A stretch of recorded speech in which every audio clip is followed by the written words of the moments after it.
وَإِن يَخْذُلْكُمْ فَمَنْ ذَا الَّذِي يَنْصُرُكُمْ مِنْ بَعْدِهِ وَعَلَى اللَّهِ فَلْيَتَوَكَّلِ الْمُؤْمِنُونَ صدق اللہ مولانا العظیم۔ بارگاہ رسالت مآب صلی اللہ علیہ وسلم میں درود پاک کا ہدیہ پیش کریں۔ اللہم صلی علی سیدنا مولانا محمد معدن الجود والکرم وآلہ واصحابہ الکرام وابنہ الکریم وبارک وسلم صلاة دائمة سرمدا ابدا۔ اسلام کی فطرت میں قدرت نے وہ لچک دی ہے، جتنا ہی دباؤ گے اتنا ہی وہ ابھرے گا۔ یہ میرے مصطفیٰ کریم صلی اللہ تعالی علیہ وسلم کے سچے اور اچھے دین کی ہمیشہ سے یہ تاریخ رہی ہے۔ جب جب باطل طاقتیں، باطل قوتیں اپنی پوری قوت لگا دیتی ہیں، تب اسلام اور بلندی سے بڑھتا چلا جاتا ہے۔ اسی لیے ایک شعر میں بار بار اپنی تقریروں میں کہا کرتا تھا، اور اسی تقریر کے شعر کو لے کر مجھ پر نہ جانے کیا کیا مقدمے لگائے گئے، اور وہ شعر آج کیا قیامت تک بھی بولا جاتا رہے گا۔ میں وہ پھر دہراتا ہوں اس لیے کہ وہ صرف ایک شعر نہیں بلکہ ہمارا ایمان بھی ہے۔ وہ ایمان بھی ہے جس کا معنی اور مفہوم ہمارے قوم کے ہر بچے کو یاد ہے۔ قتل حسین اصل میں مرگ یزید ہے، اسلام زندہ ہوتا ہے۔ اسی طرح کے اسلامک ویڈیو دیکھنے اور سننے کے لیے ہمارے چینل کو سبسکرائب ہوتا ہے ہر کربلا۔ جب بھی کبھی کسی کی قربانی ہوتی ہے تو وہ رائے گاہ نہیں جاتی، وہ برباد نہیں جاتی۔ اللہ تبارک و تعالیٰ کی ہزاروں لاکھوں حکمتیں پوشیدہ ہوتی ہیں۔ دنیا کو تو صرف اتنا نظر آتا ہے کہ امام حسین اور ان کے بچے میدان کربلا میں کاٹے گئے، مارے گئے، قتل کر دیے گئے، لیکن اس کے پیچھے کی حکمتیں یہ رب العالمین جانتا ہے۔ اور آج تک قوم اس کو سمجھ رہی ہے کہ اسلام میں جو آج ہریالی باقی ہے اس میں خون حسین کا کردار ہے، اور ہمارے ائمہ کرام بزرگان دین نے اس کو اپنے خون سے، اپنی محنتوں سے سینچا ہے۔ لہٰذا میرے عزیزو، آپ سب کو بھی کبھی یہ نروس ہونے کی ضرورت نہیں۔ میں گرفتار ہوا بھی اور واپس اسی جگہ پہنچا جہاں سے ہم آپ کو خطاب کیا کرتے تھے۔ ہزار لوگ یہ سوچتے تھے کہ ممبر پر آپ دوبارہ نہیں کھڑے ہو سکتے۔ ہم نے ان سے یہی کہا تھا، میرا رب تبارک و تعالیٰ چاہے تو تمہاری گردن پہ بھی کھڑا کر دے گا، ممبر پر ہی نہیں، جہاں وہ رب تعالیٰ چاہے کھڑا کر دے۔ اور جب تک اس پروردگار عالم کو منظور نہ ہو، وہ اللہ تبارک و تعالیٰ ہمیں کنارے رکھتا ہے۔ یہ صحابہ کرام، اولیاء کاملین سب کی تاریخ میں رہا ہے۔ آج بڑی خوشی ہے اس بات کی کہ ہم اسی مسجد میں واپس آپ کے ساتھ جمعہ ادا کر رہے ہیں۔ اس مسجد کی روحانیت اور اس کی نورانیت ہمیں واپس یہاں کھینچ لاتی ہے۔ کئی مہینوں کے سفر بھی ہوتے ہیں لیکن واپس اس مسجد میں آ جاتے ہیں۔ نہ جانے یہاں کے لوگوں کی دعائیں یا یہاں کا کیا تعلق ہے۔ عزیزان گرامی وقار، چند باتیں میں عرض یہ کرنا چاہوں گا کہ قوم کے اندر جو ایک نروس پن ہے، خوف ہے، جس کو دوسرے لفظوں میں اگر میں کہوں تو بزدلی ہے، کس وجہ سے قائم ہے، کس وجہ سے ہے؟ یہ ڈر اور خوف کا ماحول صرف اسی لیے ہے کہ ہر بندہ کمفرٹ زون میں جینا چاہتا ہے، آرام اور عیش کی زندگی میں جینا چاہتا ہے۔ ہر ایک نے اپنے اوپر دنیا اتنی لاد لی ہے، اپنے اوپر دنیا کو اتنا سوار کر لیا ہے کہ اس سے نکلنا اس کے لیے مشکل ہو جاتا ہے۔ اور اسی وجہ سے اللہ کے نبی صلی اللہ تعالی علیہ وسلم ارشاد فرماتے اپنے صحابہ کو بھی کہ جب تمہارے اندر بیل کی پونچھ پکڑ کر کے کھیتی باڑی کرنے کی عادت آ گئی اور تم گھوڑے کی پیٹھ چھوڑ چکے ہو تو سمجھ جانا کہ دوسری قومیں تم پر حکومت کرنے لگ جائیں گی۔ آج بیل کی پونچھ پکڑ کر کھیتی باڑی کرنے کا مطلب صرف یہ نہیں ہے کہ کسان بن جائے، سب کا حال یہ ہے کہ ہمیں دنیا جمع کرنا ہے، دنیا جمع کرنا ہے، اور اس دنیا جمع کرنے کے چکر میں اس کی پوری عمر ختم ہو جاتی ہے، لیکن وہ حسرت پوری نہیں ہوتی، وہ حسرت پوری نہیں ہو پاتی۔ جتنی چیز کی تمہیں ضرورت تھی وہ تو حاصل ہو چکا تھا، لیکن اس سے زیادہ کی طلب میں ہم بھاگتے ہی رہے. ہم یہ نہیں کہتے کہ آپ گھر نہ بنائیں، ہم یہ نہیں کہتے کہ آپ اچھے کپڑے نہ پہنیں، سب کریں، لیکن کم از کم اس بات کا خیال رکھنا چاہیے کہ اس دنیا کی کمائی میں اور اس کی طلب میں کہیں ایسا نہ ہو کہ میرا دین چھوٹ جائے، ایسا نہ ہو کہ اللہ کے نبی صلی اللہ تعالی علیہ وسلم سے جو میری محبت ہے اس میں کمی آ جائے. یاد ہے آپ کو ایک حدیث پاک، اللہ کے حبیب صلی اللہ علیہ وسلم ارشاد فرماتے ہیں کہ مجھے میرے اس بات کا خوف نہیں ہے کہ میری امت مشرک ہو جائے گی، کافر ہو جائے گی. حضور پاک صلی اللہ علیہ وسلم فرماتے ہیں مجھے اس بات کا ڈر نہیں ستاتا کہ میری امت مشرک ہو جائے گی، کافر ہو جائے گی، مگر اس بات کا اندیشہ لگا رہتا ہے کہ میرے بعد تم پر دنیا پھیلا دی جائے گی اور دنیا سمیٹتے سمیٹتے تم اللہ اس کے رسول کو بھول جاؤ گے. آج وہ حالات ہیں میرے عزیزوں، سب کے وہی حالات ہیں. اکثر کی بات میں کہہ رہا ہوں، میں جب بھی کوئی گفتگو کروں تو اس کو میری فضیلت بیان کرنے پر محمول نہ کریں کہ میں اپنی بڑائی بیان کر رہا ہوں. میرے عزیزوں، ان حالات کو بھی ہم دیکھ کر کیا ہے کہ اندر جانے کے بعد ایک چیز دماغ میں گونجتی تھی، کیا بتلاؤں میں نے کیا کیا دیکھا. کھوٹا سکہ چلتے دیکھا، الٹی گنگا بہتے دیکھا. چھوٹے چھوٹوں کی بات تو چھوڑو، بڑے بڑوں کو ننگا دیکھا. اور حالات تو وہاں کے ایسے، یہ ساری چیزیں سکھا دیتی ہیں. اور پھر اس بات کا خیال آتا ہے کہ امت آج کن مسائل میں گھری ہوئی ہے، جبکہ طوفان اندر انتظار میں ہے تباہی کے لیے.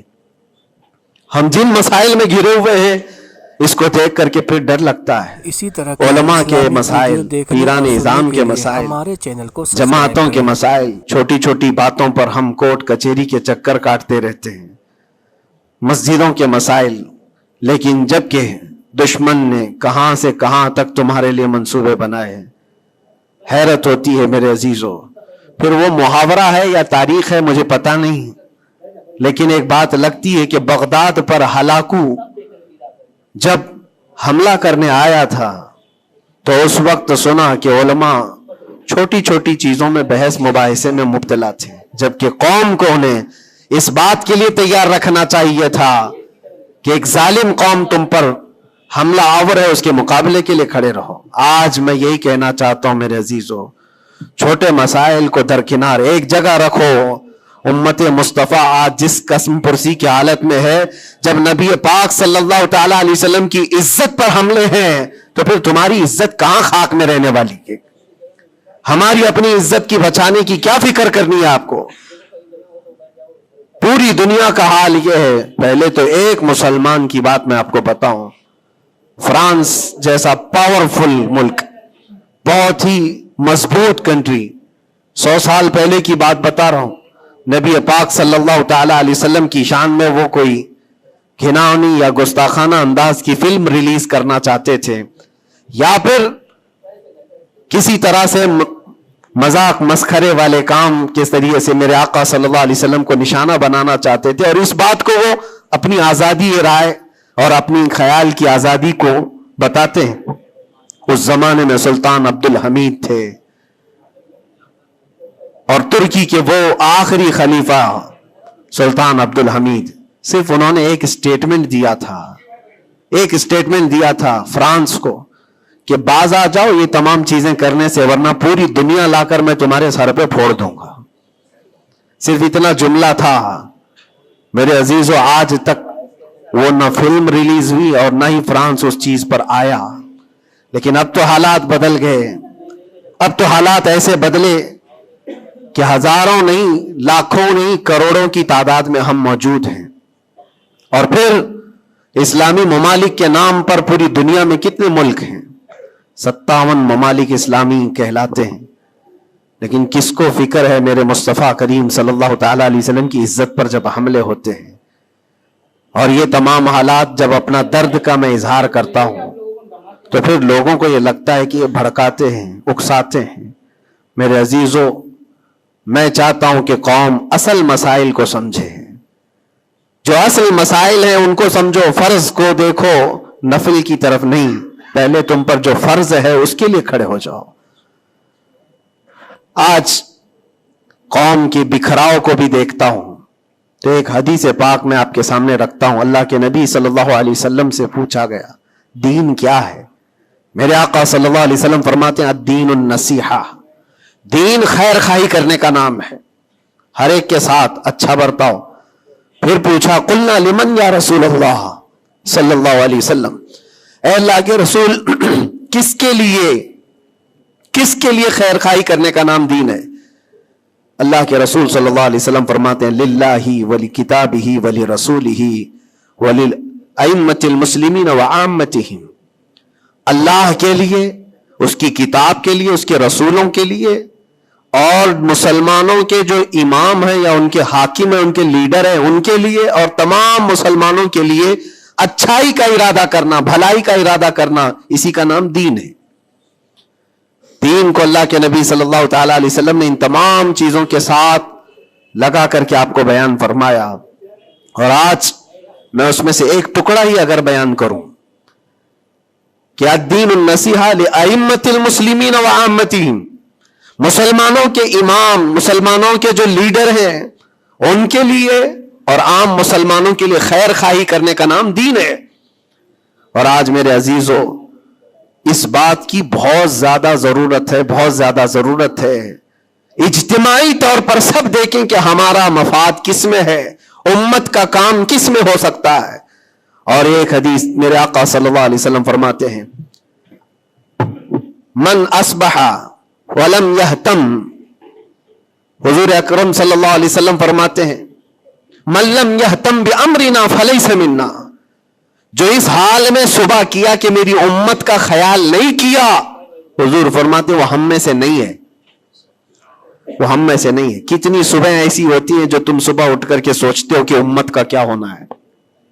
یا آقا کریم صلی اللہ علیہ وسلم فرماتے ہیں جس نے میری امت کا خیال نہیں کیا وہ مجھ میں سے نہیں ہے، وہ ہم میں سے نہیں ہے.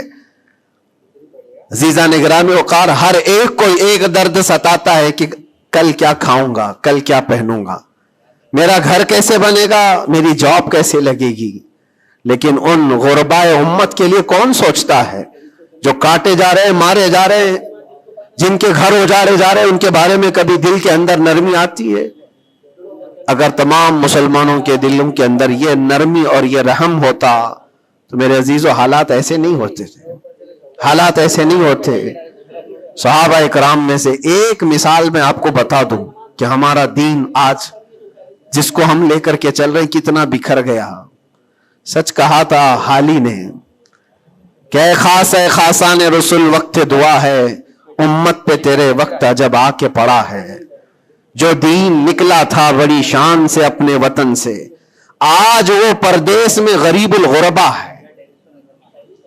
آج دین اسلام کو ہم نے اجنبی بنا کر رکھا ہے، ہمارے گھروں میں ہی نہیں ہے، ہماری ذات پر نہیں ہے. ہم تو پھر دوسرے کو کیا تانا دیں گے؟ آپ اسلام زندہ باد کا نعرہ لگاتے ہیں اور اب اسلام کی حقانیت کو بلند و بالا انداز میں بیان کرتے ہیں، سڑکوں پر آ جاتے ہیں. تمہیں سڑکوں پر آ کر احتجاج کرنے کی کیا ضرورت ہے؟ تم اگر اسلام کو اتنا ہی پسند کرتے ہو تو اپنی بیویوں پر کیوں نہیں اسلام پسند کرتے؟ اپنی بچیوں پر، اپنے گھر والوں پر اسلام کو کیوں نہیں پسند کرتے؟ انہیں بے پردہ باہر جب گھمایا جاتا ہے تب اسلام زندہ باد کا نعرہ کیوں نہیں؟ یہ شادی ہال میں کبھی جا کر دیکھیں، یہ پارٹیوں میں جا کر دیکھیں، اندازہ بھی نہیں ہوتا کہ یہاں مسلمانوں کا جم غفیر ہے. میرے عزیزو، ایک حدیث عرض کرتا ہوں، حضرت ابو دردہ رضی اللہ تعالیٰ عنہ سے منسوب ہے. حضرت عمر فاروق رضی اللہ تعالیٰ عنہ کا زمانہ خلافت ہے اور عادل کے وہ بادشاہ ہیں. بیٹھے ہوئے تھے، ایک شخص کو پکڑ کر لایا گیا عدالت میں، کہا گیا کہ اس نے قرض لیا ہے اور یہ دیتا نہیں ہے. تو جو قرض خواہ تھے وہ بھی صحابی تھے، انہوں نے کہا کہ یہ اجنبی آدمی مدینے کا تو ہے نہیں، لیکن میں نے اس کو پیسے دیے تھے، یہ واپس نہیں لوٹاتا اور آئیں کائیں کرتا رہتا ہے، بہانے بناتا ہے. حضرت عمر فاروق رضی اللہ تعالیٰ عنہ نے اس اجنبی شخص سے کہا اب تم کیا کہنا چاہتے ہو؟ تمہیں قید میں ڈال دیا جائے گا، تم اس کے پیسے ادا کرنا چاہتے ہو یا نہیں؟ اس نے کہا مجھے 2 دن کی مہلت چاہیے، میں جاؤں گا اور لا کر کے واپس اس کی رقم ادا کر دوں گا جو مجھ سے تقاضا کر رہے. حضرت عمر نے کہا کہ تو جائے گا یہاں سے چھوڑ کر اور واپس آئے گا نہیں آئے گا اس کا کیا بھروسہ؟ کوئی ہے تیری جو ضمانت لے گا؟ یہاں پر کورٹ بھی جب ہمیں بیل لیتی ہے تو ایک ضامن کھڑا کرتی ہے کہ اس کی ضمانت کون لیتا ہے. تو یہ تو پرانا دستور ہے. آپ نے پوچھا کوئی ہے تیری ضمانت لے گا؟ اگر تو نہیں آئے گا تو ہم اس کو پکڑیں گے. اس نے مجمع میں دیکھا کوئی اس کی پہچان والا تو ہے نہیں. تھا تو یہ مسلمان لیکن اس کے گہرے تعلقات کسی سے ہے نہیں. نظر ڈالا, اس نے کہا میں کسی کو پہچانتا نہیں اس میں سے, اور کون میری ضمانت لے گا؟ صحابہ اکرام بیٹھے ہوئے تھے, سب تو جانتے ہیں کہ ایک اجنبی ہے اور بھاگ گیا تو آئے گا نہیں. لیکن اس کے باوجود ایک صحابی ہیں حضرت ابو درداء, کھڑے ہوتے ہیں, کہتے ہیں امیر المومنین میں اس کی ضمانت لیتا ہوں, میں اس کی ضمانت دیتا ہوں. کہا تم جانتے ہو اس کو؟ کہا جانتا تو نہیں, اتنا ہے کہ یہ مسلمان ہے, اتنا ہے کہ میرے آقا صلی اللہ تعالی علیہ وسلم کا غلام ہے. کہا کہ اگر یہ واپس 2 دن کے اندر نہیں آیا تو ابو درداء نے کہا امیر المومنین آپ مجھے گرفتار کر سکتے ہیں, میں اس کی جگہ پر قید میں چلا جاؤں گا. تو آپ نے لکھوا دیا اور اس شخص کو چھوڑ دیا, جاؤ 2 دن کا تمہارے پاس ٹائم ہے, لوٹ آ جاؤ. وہ چلا گیا. لوگوں میں تو یہی مشہور تھا, ایک بار جو چھوٹ گیا وہ عدالت سے واپس کہاں آتا ہے, کب وہ کسی کے شکنجے میں آئے گا. 2 دن کا وقت گزر گیا اور شام ہو گئی, وہ آیا نہیں. مغرب کا وقت تھا, اس سے پہلے امیر المومنین نے کہلا بھیجا کہ ابو درداء سے کہو کہ اپنی گرفتاری دے دے. جس کی وہ ضمانت لیا تھا وہ آیا نہیں ہے. عدالت پھر سے لگی. قرض خواہ جنہوں نے قرض دیا تھا وہ بھی تھے, اور حضرت ابو درداء کو لایا گیا. کہا کہ میں تیار ہوں. وہ نہیں آیا, لیکن ابھی عدالت ختم ہونے سے پہلے دیکھا کہ وہ شخص واپس لوٹ آیا, مال بھی لے کر کے آیا, اور کہا کہ امیر المومنین مجھے تاخیر ہو گئی, میں معافی چاہتا ہوں, راستہ ایسا تھا ویسا تھا, لیکن میں لوٹ آیا اور جس کی یہ امانت ہے وہ واپس کرتا ہوں. حضرت عمر فاروق رضی اللہ تعالیٰ عنہ نے فرمایا ٹھیک ہے, جس کا قرض ہے, جس کے تم نے لیے تھے اس کو لوٹا دو. اس نے جب وہ قرض خواہ جو صحابی تھے ان کو لوٹانے کی بات کی کہ آپ کی امانت آپ لے لیں, تو وہ کھڑے ہوئے اور کہا کہ میں معاف کر دیتا ہوں, جو تو نے لیا تھا اس کو میں نے معاف کر دیا, جاؤ. تو حضرت عمر فاروق رضی اللہ تعالیٰ عنہ فرماتے ہیں کہ پھر یہ مجلس دیکھی تو اس اجنبی شخص سے پوچھا تو چاہتا تو بھاگ جاتا, تو چھوڑ کر چلا جاتا, واپس نہیں آتا تو کون پکڑ کر لاتا, تو کس علاقے کا ہے یا کہاں جاتا, واپس کیوں آیا؟ جانتے ہو اس نے کیا جواب دیا؟ امیر المومنین آپ سچ کہہ رہے ہیں, میں ایسی جگہ چلا جاتا جہاں سے لوگ مجھے پکڑ کر نہ لاتے, تھوڑی سی رقم ضرور تھی, میں بچا کر کے چلا جاتا, لیکن دل میں یہ خیال آیا کل کو دنیا یہ کہے گی رسول اللہ کے غلام دھوکے باز ہوتے ہیں, کہیں اللہ کے نبی صلی اللہ تعالی علیہ وسلم کے اوپر کوئی انگلی نہ اٹھائے کہ حضور کا غلام ایک مسلمان دھوکہ دیتا ہے. اس لیے میں واپس لوٹ آیا, میرے لیے دنیا حقیر ہے, میرے مصطفیٰ کی نسبت بہت بلند ہے. امیر المومنین نے ابو درداء سے پوچھا کہ اے ابو درداء, تم ایک اجنبی شخص کی ضمانت لینے کو تیار ہو گئے, تمہارے اندر کیا جذبہ آ گیا ایسا؟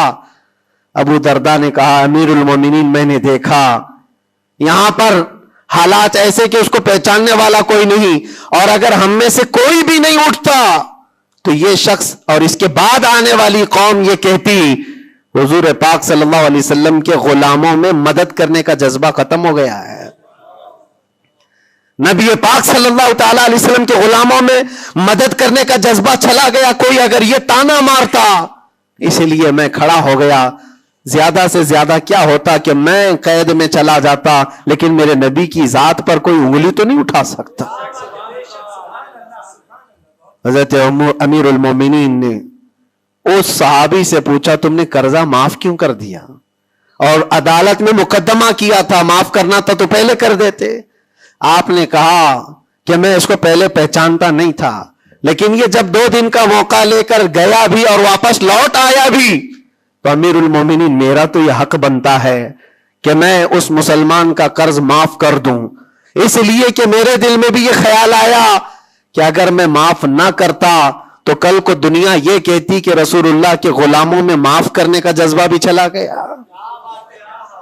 یہ ہے پورا دین، یہ ہے پورا دین، ایک دوسرے کو معاف کرنے کا جذبہ، ایک دوسرے کی مدد کرنے کا جذبہ اور وعدے کو مکمل کرنے کا جذبہ، یہ کل ملا کر کے دین بنتا ہے۔ عزیزان گرامی وقار، آج جن حالات سے ہم گزر رہے ہیں، ہمارے درمیان نفرتوں کی دیواریں کھڑی ہیں، ایک دوسرے کو سلام کرنے سے بھی کتراتے ہیں، جبکہ مسجد کی صفوں میں شانے سے شانہ لگا کر کھڑے ہوتے ہیں۔ پھر وہ کون سا جذبہ ہے جو مر گیا ہے یا ختم ہونے کو آ گیا ہے؟ زندہ کرو۔ ہم اس نبی پاک صلی اللہ تعالی علیہ وسلم کی امت میں ہیں، اس نبی پاک صلی اللہ تعالی علیہ وسلم کی امت ہے جہاں ہماری جان جا رہی ہو لیکن میرے پڑوس میں کوئی پیاسا ہو تو ہم پانی نہ پی کر اسے پانی پلا دیتے ہیں۔ ہماری یہ تاریخ رہی ہے کہ نہیں رہی ہے؟ صحابہ اکرام کی یہ تاریخ ہے۔ مدینہ طیبہ کو جا کر دیکھ لینا، نبی پاک صلی اللہ تعالی علیہ وسلم کے اس پاک زندگی میں ایسا بھی تھا کہ ایک صحابی کے گھر گوشت کا تحفہ آیا، بھنا ہوا گوشت تھا، کسی نے دیا، انہوں نے یہ سوچ کر کے بغل میں دے دیا مجھ سے زیادہ بھوکے میرے پڑوسی ہیں، پڑوسی نے یہ سوچا مجھ سے زیادہ میرا پڑوسی بھوکا ہے، وہ گوشت کی بھنی ہوئی سری بکری کی مدینے میں ایک رات میں سب گھروں میں گھومتی گھومتی اسی پہلے صحابی کے گھر آ گئی۔ ہر ایک کو یہ خیال تھا مجھ سے زیادہ حق اس کا ہے، ہر ایک کو یہ خیال تھا مجھ سے زیادہ اس کا حق ہے۔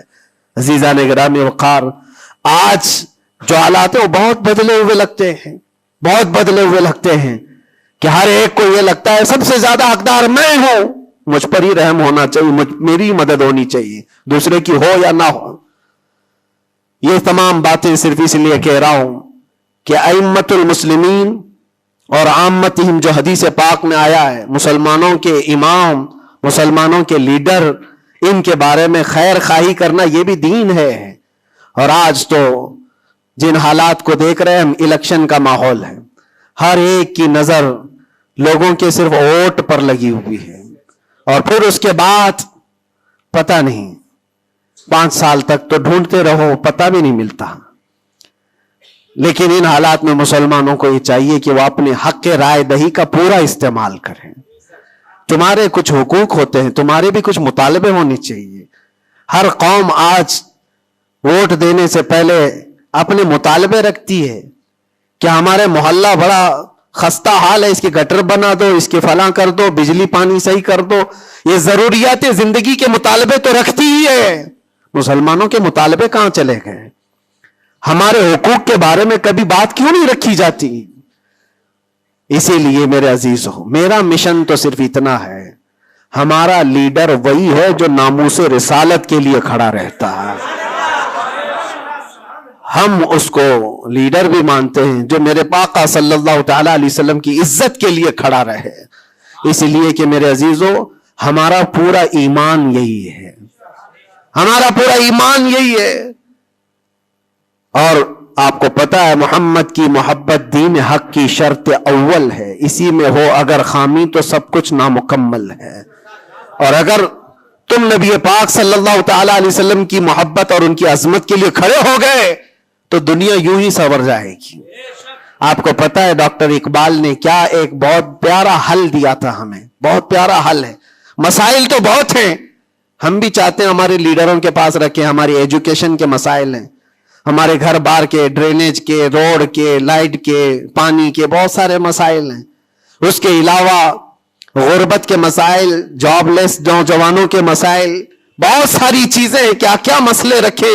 اور پھر قوم کے اندر جو خرابیاں آئی ہیں وہ تو ایک پہاڑ کے برابر ہیں، ہر دوسرا تیسرا نشے کا عادی ہے، ہر دوسرا تیسرا اخلاق سے گرا ہوا ہے۔ یہ تمام معاملات، عورتوں میں بے حیائی، نوجوانوں میں نشہ کی عادت، یہ تمام چیزیں دیکھ دیکھ کر ہم سوچتے ہیں کن کن مسئلوں پر بات کریں اور کس کس چیز کا علاج کرنے کے لیے نکلیں۔ تو ڈاکٹر اقبال نے ایک بات بتائی تھی، وہ دنیا گھوم کر کے آئے ہوئے انسان تھے، وہ پیرس گئے، اٹلی گئے، جرمن گئے، اور وہاں کے قوموں کی ترقیاں بھی دیکھی اور اس کے بعد واپس آ کر کے کہا میں نے اپنی قوم اور حضور کی امت کی ترقی کو بہت گہرائی سے دیکھا، 8-10 سال کا ریسرچ کیا، میں نے معلوم کیا کون سی فیلڈ میں اپنے نوجوانوں کو اتارا جائے تو یہ کامیاب ہوں گے، کون سا ایسا میدان ہے جس میں مسلمانوں کو جمع کر دیا جائے تو یہ ترقی میں آ جائیں گے۔ سائنس ہے، فزکس ہے، جغرافی ہے، ایسٹرونومی ہے، بہت ساری چیزیں ہیں، کس چیز میں اتارا جائے؟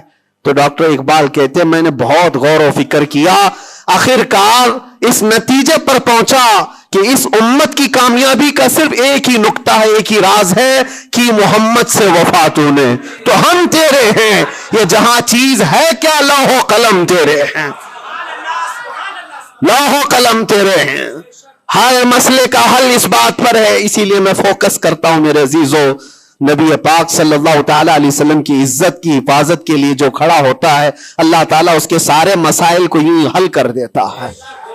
اسی لیے آیت کریمہ بھی میں نے یہ پڑھی، ان ینصرکم اللہ فلا غالب لکم، اللہ فرماتا ہے اگر اللہ تمہاری مدد کر دے تو دنیا میں سے کوئی ایسا نہیں جو تم پر غلبہ حاصل کر سکے، کوئی غالب نہیں آ سکتا اگر اللہ مدد کر دیا۔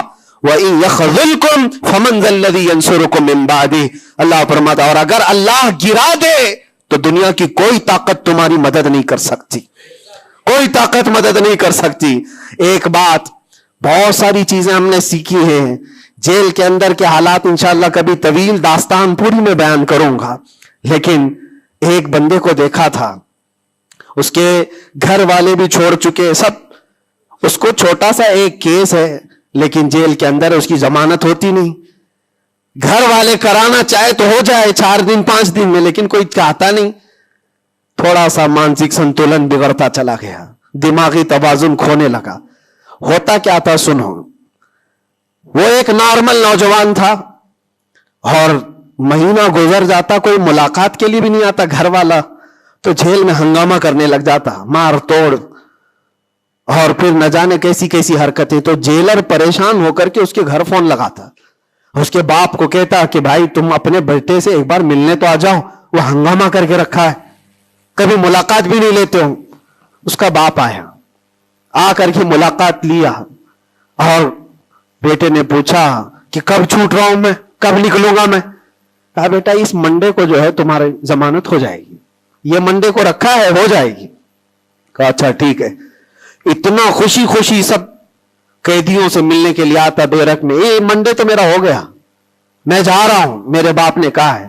منڈے آتا، ٹیوزڈے آتا، وینسڈے آتا، سب چلا جاتا، ختم۔ پھر 10-15 دن گزر جاتے، باپ بھی نہیں آتا، بھائی بھی نہیں آتا، اور پھر مہینہ گزرنے کو آتا، پھر اس کا دماغی توازن بگڑنے لگتا، پھر ہنگامہ کرتا، پھر جیلر فون کر کے بلاتا باپ سے کہ ملنے کیوں نہیں آتے ہو؟ باپ آتا، بیٹا کوئی بات نہیں، کچھ مسائل میں گھرے ہوئے ہیں، ہو سکتا ہے جان بوجھ کر کے اس کے گھر والے کر رہے ہوں، کچھ لوگوں کو زبردستی جیل میں رکھا جاتا ہے، گھر والے ہی رکھتے ہیں، باہر سے اچھا ہے یہاں کھاتے پیتے آرام سے رہو، دوسروں کی زندگی اجیرن کرنے سے بہتر ہے کہ یہاں رہو۔ دوسری بار آیا، کہا ابا کب چھوٹ رہا ہوں میں؟ کہا بس اس منڈے کو رکھا ہے، وکیل جو ہے ملا نہیں تھا، اس منڈے کو تمہاری ضمانت ہو جائے گی۔ پکی بات لے کر کے آتا پھر، اور یہاں پر بالکل عیش موج مستی میں کہ اس منڈے تو جا رہا ہوں میں۔ دوسرا منڈے آیا، اس کے بعد پھر چلا گیا، ایسا 4 بار ہوا، اور سب قیدیوں میں یہ بات مشہور تھی کہ یہ منڈے کو جانے والا ہے، اور سب اس کو چھیڑتے تھے، جب کبھی اس کی ملاقات آتی تو کہتے منڈے کو جا رہا ہے نا۔ یہ بات مذاق کے طور پر چلتی رہتی تھی، لیکن کسی کے ساتھ ہم مذاق کرتے ہیں، یہ نارمل لائف ہوتی ہے، لیکن اس لڑکے کے متعلق میں نے ایک بات سیکھی، 4-5 مرتبہ ہوگی بات ہے، وہ ملاقات لے کر کے واپس آ رہا تھا، ابھی اس نے کچھ کہا ہی نہیں، ساری بیرک میں سب بولنے لگ گئے کہ منڈے کو ہے نا تیری ضمانت، تو اتنا چڑ گیا، کیا پتا اس کو بہت ہرٹ ہوا، تکلیف ہوئی، اس نے گرج کر کے چیخ کر کے کہا، گالی دے کر کے کہا قیدیوں کو کہ تم سب گھرے ہوئے لوگوں ایک بات میری سن لو، خدا جس دن میرا لکھ دے، جس دن لکھ دے، اس دن سب کے منہ تمہارے کالے ہوں گے اور کوئی مجھے دروازے میں اندر نہیں رکھ سکتا۔ جس دن میرے چھوٹنے کا وہاں سے آ جائے پروانہ، لکھا ہوا کہ یہ دن یہ بندہ چھوٹنے والا ہے. اس کے بعد وہ کہتا ہے مجھے یہاں کا پرائم منسٹر بھی نہیں روک سکتا. میں نے دیکھا اتنا یقین ہے اس کو. ایک تو اپنے باپ سے ہر بار سنتا تھا اس بار ضمانت ہو جائے گی, اس بار ضمانت ہو جائے گی, اور حقیقت میں میرے عزیزوں یہ جمعرات کا دن تھا جب وہ اپنے باپ سے ملاقات کر کے آیا تھا اور اس کو تانا مارا جا رہا تھا منڈے کو جا رہا ہے. تب اس نے کہا تھا جس منڈے کو بھی میرا رب لکھ دے, جس دن بھی لکھ دے کہ اس کو اس دن یہاں سے نکلنا ہے, پوری طاقتیں مل کر کے بھی مجھے دروازے کے اندر نہیں رکھ سکتی. اتفاق کی بات ہے اسی منڈے کو اس کی ضمانت بھی ہو چکی تھی. وہ جا بھی رہا تھا, بسترے اٹھایا, سارا سامان اٹھایا اور سب کو پلٹ کر کہنے لگا دیکھا حقیقت میں جو بیل ملتی ہے, جو ضمانت ملتی ہے وہ رب ذوالجلال کے فیصلوں سے ہوتی ہے. یہ یقین اور توکل کی بات میں عرض کر رہا ہوں. عزیزان گرامی وقار, بہت سارے ایسے مسائل ہیں, اسی لیے میں آپ سے کہتا ہوں اگر اللہ مدد کر دے تو کوئی غالب نہیں آ سکتا, اور اگر اللہ تعالیٰ گرا دے تو پھر کوئی مدد بھی نہیں کر سکتا. اسی لیے اللہ تبارک و تعالیٰ کی مدد کس کے لیے آتی ہے وہ بھی قرآن کہتا ہے وَكَانَ حَقًّا عَلَيْنَا نَصْرُ الْمُؤْمِنِينَ. ہم نے اپنے اوپر لازم کر لیا ہے کہ ایمان والوں کی مدد کریں گے. اور ایمان والا ہے کون؟ لا يؤمن احدكم حتى اكون احب اليه من والده وولده والناس اجمعين. میرے آقا فرماتے ایمان کامل اس کا ہے جو ساری دنیا سے زیادہ مجھ سے محبت کرتا ہے. مفہوم حدیث عرض کر رہا ہوں, اپنے ماں باپ, اپنے اولاد, اپنے مال دولت, سارے انسانوں سے زیادہ اللہ کے رسول سے محبت کرتا ہے تو اس کا ایمان کامل ہے. اور جس کے ساتھ ایمان کامل ہوگا اس سے اللہ کی مدد آئے گی, اس پر اللہ کی مدد آئے گی. میرے عزیزو, بظاہر حالات اگر کسی کے ساتھ خراب ہو جائیں تو یہ مت سمجھ جانا. میں اکثر ایک بات محسوس کرتا تھا کہ ظالموں نے جس انداز میں بے قصور لوگوں کو بھی قید کیا اور ہمیں بھی زبردستی جن حالات سے گزارا گیا, پھر کبھی عرض کروں گا انسانی فطرت ہے, کبھی کبھار بکھر جاتے ہیں. تقاضا بشریت کے اعتبار سے گھبراہٹ تو ہمیں بھی ہوتی تھی, پھر تاریخ یاد آتی میں پہلا تھوڑی نہ ہوں. سیدنا حضرت مظفر حسین کچوچوی رحمت اللہ علیہ فرماتے تھے مظفر کو مقید نہ سمجھ ایسے یاد, میری اسیری بھی سنت آبائی ہے, میرا یہ قید ہونا بھی میرے آبا و اجداد کی سنت ہے.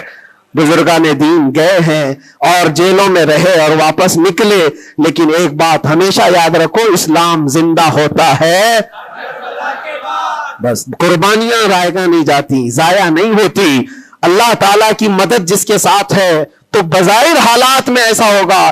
مجھے اچھی طرح سے پتا ہے, پہلے بھی معلوم تھا, میں نے تقریروں میں بہت کہا بھی تھا کہ مجھے اچھا معلوم ہے کہ میری تقریروں کا انجام کیا ہونے والا ہے, نتیجہ کیا ہونے والا ہے. مجھے کیسی کیسی دھمکیاں پہلے بھی دی گئی ہیں, ابھی بھی ہے. آنے سے پہلے بھی کچھ لوگوں نے کہا تھا اتنا لمبا ہم نے کٹا دیا, اب تو بھول جاؤ گے, وہ شعر پڑھو گے, یہ شعر پڑھو گے, کیسی تقریریں کرو گے.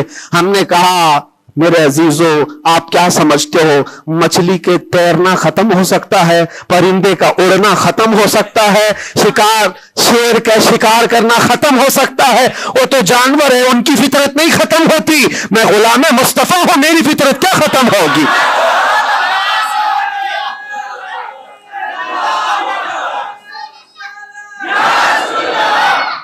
میں غلام مصطفیٰ ہوں, حق بات بولنا میری فطرت ہے, اور ہم اپنی فطرت سے بغاوت نہیں کرتے. اور یہ 8 مہینے نہیں 8 سال بھی رہے, اس کے بعد نکالیں ہم وہی بات کہیں گے جو میرے مصطفیٰ کی عزت کی بات ہوگی. عزیزان گرامی وقار, حالات بظاہر کچھ دنوں کے لیے ہوتے ہیں. امام احمد بن حنبل پر تو 1500 کے قریب نہیں 300 کے قریب کوڑے لگائے گئے تھے. 300 کوڑے کس کو کہتے ہیں, انسان مر جاتا ہے. وہ امام احمد بن حنبل 5 لاکھ حدیثوں کے حافظ, لیکن جمے رہے, ڈٹے رہے, نہ کبھی ان کا عزم ختم ہوا, نہ حوصلہ ختم ہوا. ائمہ اعظام کو یہ تمام چیزیں گزرنی پڑی ہیں. امام اعظم ابو حنیفہ رحمۃ اللہ تعالی علیہ جیل میں تو انتقال ہو گیا, اس امام کی جس کو کروڑوں آج فالو کرتے ہیں. عزیزان گرامی وقار, ایک بات یہ سمجھ کر کے چلو, مصیبتیں آئیں گی لیکن اللہ کی مدد بھی آئے گی. ہاں، ہر اندھیرے کے بعد اجالا ہوتا ہے. ان مع العسر یسرا، اللہ قرآن میں فرماتا ہے ہر تکلیف کے بعد آسانی ہے، ہر تکلیف کے بعد آسانی ہے. اور میں تو ذہن میں یہ پریپیئر کر کے رکھا تھا، ذہن میں دماغ میں یہ بات بٹھا کر رکھا تھا، آزاد ہونا نہ ہونا یہ اللہ کی مرضی پر ہے، لیکن اگر مر کر کے میری لاش بھی باہر آتی تب بھی مجھے اس بات کا اطمینان تھا جو بات ہمیں کہنی تھی وہ ہم کہہ چکے. انشاءاللہ رب تبارک و تعالی ہماری ان باتوں کو بچوں تک یہ محفوظ بھی کرائے گا. اور مجھے تو باہر کی خبریں زیادہ نہیں ملتی تھی کہ یہاں لوگوں کے دلوں میں کیا جذبات ہیں، بچوں کے دلوں میں کیا جذبات ہیں، لیکن قیدی جب جاتے تھے چھٹی پر 4 دن 5 دن اور واپس آتے تو یہی کہتے ڈسکس تو ہمارا کچھ نہیں ہوتا، آپ کے بارے میں ہمارا خاندان پوچھتا رہتا ہے. جیل میں آپ ہیں، فون کرو تو لوگ ہمارے متعلق پوچھتے رہتے. پھر دل میں یہ احساس ہوتا تھا. اور جیل میں بھی دیکھتا ایک ایسا بھی لڑکا تھا چین سنیپر، چین کھینچتا اور چوری کرتا واپس آتا، لیکن ایسا ڈھیٹ آدمی تھا، ایسا ڈھیٹ، میدان میں کھڑے ہو جائے، سارے قیدیوں کے سامنے کھڑے ہو جائے اور پھر ہر دن ایک بات اتنی بول کر کے ہی جاتا، صرف اتنی بول کر کے جانا اس کی عادت سی ہو گئی تھی. ہم دیکھتے رہے باہر بھی یہی منظر ہے، اندر بھی یہی منظر ہے. تم کسی کی زبان کو بند کرنا چاہو، ختم کرنا چاہو تو ایسا نہیں ہوتا. اللہ تبارک و تعالیٰ جس چیز کو چاہے ہر جگہ پھیلا دیتا ہے. پھر یہ احساس ہوا میرے عزیزوں، تبلیغ اسلام صرف ہم ذریعہ ہوتے ہیں پہنچانا، میرے رب کی شان ہے، میرے رب کی شان ہے. اور حقیقت میں آپ کو بتاؤں، دلوں کو اپنی طرف مائل کرنا یہ ہم میں سے کسی کے اندر طاقت نہیں ہے. آج ہزاروں لاکھوں جو مجھے سننا چاہتے ہیں، اس میں بظاہر میرا کوئی کمال نہیں. بات ان کی کرو اور ہر دل پہ راج کرو، ان کی بات کرو.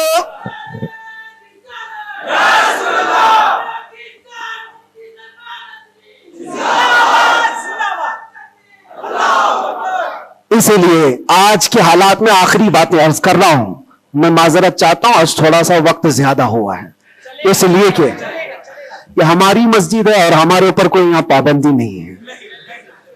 یہاں پر الحمدللہ جو لوگ بیٹھے ہیں 8 مہینے کے بعد سن رہے، 9 مہینے کے بعد سن رہے ہیں، تو تھوڑی کسر میں بھی نکال لوں. اس لیے میں تھوڑا زیادہ وقت آپ کے ساتھ لے رہا ہوں. ان حالات کے ساتھ جو آپ کو فیصلہ لینا ہے میرے عزیزوں، سوچ سمجھ کر کے اپنا مطالبہ بھی تو رکھو، اپنا مطالبہ بھی رکھو کہ ہم ان لیڈروں کے ساتھ کھڑے ہیں جو 500 روپے بانٹ کر کے گلے میں پٹے ڈلوا کر کے ہمیں نعرے لگوا کر کے گھما لے. بس نہیں، ہمارا مقصد اور ہمارا مطالبہ اتنا ہو، ان حکام، ان لیڈروں کے پاس یہ بات رکھو، میرا گھر میرا محلہ نہ بنا پایا تو کوئی بات نہیں، لیکن اتنا وعدہ کرو کہ میرے مصطفیٰ کی عزت پر جب بات آئے تو تم ڈٹ کر کھڑے رہو گے. یہ گستاخیوں کا ماحول ختم ہونا چاہیے کہ نہیں ہونا چاہیے. اسی لیے میرے عزیزوں، اور بظاہر ہماری بات یہ ہے کہ ہم سب سے ان لوگوں سے محبت ضرور کرتے ہیں جو قوم و ملت اور ملک کی فلاح و بہبودی اور میرے حضور پاک کی عزت کے لیے کھڑے ہوتے ہیں. ہم ان کے ساتھ ہیں کسی بھی طرح سے. ہمارا تو مقصد، ہمارا مشن صرف اتنا ہے، کسی کی جے بجے کیوں پکارے، کیا غرض ہم کو، ہمیں کافی ہے سید اپنا نعرہ، ہمیں کافی ہے سید اپنا نعرہ یا رسول اللہ. ہم اس مشن کے آدمی ہیں، لیکن پھر بھی جن حضرات نے بھی محبتوں کے ساتھ ہمارے نام کو پھیلایا ہے، ان کے مقاصد اگر صرف پولیٹیکل ہیں تو ہمارا ان کے ساتھ کوئی بھی لین دین نہیں، ہمارا ان کے ساتھ کوئی تعلق نہیں. ہاں، اگر اس لیے ہمارے نام کا استعمال کیا یا ہمیں بلایا یا ہمیں کھڑا کیا کہ اللہ کے نبی صلی اللہ تعالی علیہ وسلم کی ناموس اور ان کی عزت کے لیے ہے، تو ہم ہر دن آپ کے ساتھ ہیں، ہم ہر دن آپ کے ساتھ ہیں. لوگوں کو یہ لگ رہا ہے الیکشن آیا ہے، مفتی صاحب اس لیڈر کے پاس جا رہے ہیں، اس لیڈر کے پاس جا رہے ہیں، یہ سب افواہیں بہت ساری پھیلی ہیں. میرے عزیزوں، تھوڑا انتظار کرو. اور میں ان سیاسی نیتاؤں سے بھی کہوں گا، آپ الیکشن میں کنٹریبیوٹ کر رہے ہیں، حصہ لے رہے ہیں، سیاست میں آپ موجود ہیں، آگے بڑھو. ہم آپ کو روک نہیں رہے ہیں، لیکن اگر واقعی مقصد یہ ہے کہ قوم اور ملت اور ملک اور میرے دین کی عزت اور حضور پاک کی عزت کے لیے آگے چل کر کے آواز اٹھائیں گے تو میرا آج آپ کے ساتھ کھڑا ہونا کوئی ضروری نہیں. الیکشن گزر جانے تو پھر ہر دن آپ کے ساتھ کھڑے, الیکشن ہو جانے کے بعد بھی ہم کھڑے ہیں آپ کے ساتھ. لیکن الیکشن سے پہلے ہی اگر آپ کو ہمیں چاہیے تو لوگوں میں یہ خلفشار مچا ہوا ہے, ایک خلفشار مچا ہوا ہے کہ مفتی صاحب ناموس رسالت کے اس عظیم مشن کو سیاسی لوگوں کے درمیان پھیلا رہے ہیں. میرے عزیزوں, میرا کہیں یہ مقصد نہیں ہے, کہیں یہ مقصد نہیں ہے. اللہ نے جو کرسی دی ہے نا وہ بہت بڑی کرسی ہے. ہم نے جو اللہ تعالیٰ کا انعام ہمارے پاس ہے وہ الیکشن سے حاصل کیا ہوا نہیں ہے, رب کے سلیکشن سے ملا ہوا ہے. ہمارے پاس اللہ تبارک و تعالیٰ کا دیا ہوا انعام کافی ہے. لیکن ان سیاسی حضرات کے ساتھ ہمارا تعلق اسی لیے ہے کہ آپ آواز بلندی کے ساتھ اٹھا سکتے ہو اور سسٹم میں آپ بیٹھ کر کے اپنی قوم, ملک, سب کی فلاح و بہبودی کی بات کر سکتے ہو. اس لیے ہم کھڑے ہیں, اس لیے نہیں کہ آپ 500,000 روپے دے دیں گے, اس لیے نہیں کہ آپ ہمارا گھر گاڑی بنگلہ خرید کر کے کچھ دے دیں گے. عزیزان گرامی اوقات, میرے آنے کے بعد سے لے کر آج تک ابھی تک مہینہ نہیں گزرا ہوگا, لیکن میں نے حالات اتنے دیکھے کہ ہر کوئی یہ چاہتا ہے راتوں رات مجھے دولہا بنا دے. بہت سارے معاملات ایسے دیکھے. اس لیے میں سب سے یہ گزارش کروں گا, آج کا یہ میرا پیغام ہے کہ ہمارا مشن ناموس رسالت ہے, ہمارا مشن تحفظ ناموس رسالت ہے اور اس کے لیے ہم ہر طرح سے کھڑے ہیں. لیکن خالص سیاست کے لیے, خالص ووٹنگ کے لیے, خالص الیکشن کے پرچار کے لیے مجھ جیسے کا نام استعمال نہ کریں. یہ میرا مشورہ ہے, یہ میرا پیغام بھی ہے. آپ کے لیے پوری زندگی ہم کھڑے ہیں, صرف الیکشن کے لیے. اس عظیم اور اس عظیم مشن کو اور اس مقدس مشن کو بدنام کرنے کی کوشش نہ کریں. ہاں, پولیٹیکل جس انداز میں بھی آپ کو مدعے اٹھانا ہے اٹھائیں, لیکن حضور پاک صلی اللہ تعالیٰ علیہ وسلم کی عزت کا یہ جو مشن ہے, ناموس رسالت کا مشن ہے, اس کو صرف یوز کرنے کے لیے استعمال نہیں ہونا چاہیے, بلکہ جو بھی بندہ مومن کھڑا رہے گا وہ اپنی جان کے ساتھ کھڑا رہے گا. تبھی اس کا ایمان ہے, تبھی وہ اس کا ایمان ہے. اور اگر آپ مجھے یہ کہتے ہیں کہ آپ حضور پاک کے اس ناموس رسالت کا مسئلہ لے کر چلتے ہیں, قسم رب ذوالجلال کی, اس کے پیچھے میرا کوئی دوسرا مقصد نہیں ہے. اس کے پیچھے میرا کوئی دوسرا مقصد نہیں ہے کہ اس کے ذریعے سے میں کما لوں گا, میں کھا لوں گا. میرے عزیزوں, کیا کما لیں گے, کیا کھا لیں گے؟ آپ کو میرے اپنے حالات معلوم نہیں کہ میں کس طرح کے حالات سے گزرا ہوں. اگر لوگوں سے بٹورنا ہی ہوتا تو ممبئی میں میری بہت ساری بلڈنگیں ہوتی. میں تو کرائے کے گھر پہ رہتا ہوں. میرے عزیزوں, میں اس چیز کا قائل نہیں ہوں کہ اس عظیم مشن کو اپنے مفاد اور ذاتی فائدے کے لیے یا دنیا بنانے کے لیے استعمال کیا جائے. میرا اس میں کوئی مقصد پنہا نہیں. مقصد صرف اتنا ہے کہ کل بروز قیامت رسول پاک صلی اللہ تعالیٰ علیہ وسلم کی نظر ہم پر پڑے, تم ہنس کے کہے جانا دیوانہ ہے دیوانہ. بس میرا مقصد یہ ہے, اتنا ہے کہ نبی پاک صلی اللہ تعالیٰ علیہ وسلم کی نظر عنایت ہو, ارشاد فرما دے کہ فرشتوں چھوڑ دو اس کو, یہ میرا دیوانہ ہے. بس اس مقصد کو لے کر ہم چلتے ہیں. اور اللہ کے نبی صلی اللہ تعالیٰ علیہ وسلم وہ عظیم غیرت مند رسول ہیں. میں نے دیکھا میرے عزیزوں, دنیا مجھ سے چھوٹ گئی تھی, ہر طرح کے رابطے بند تھے.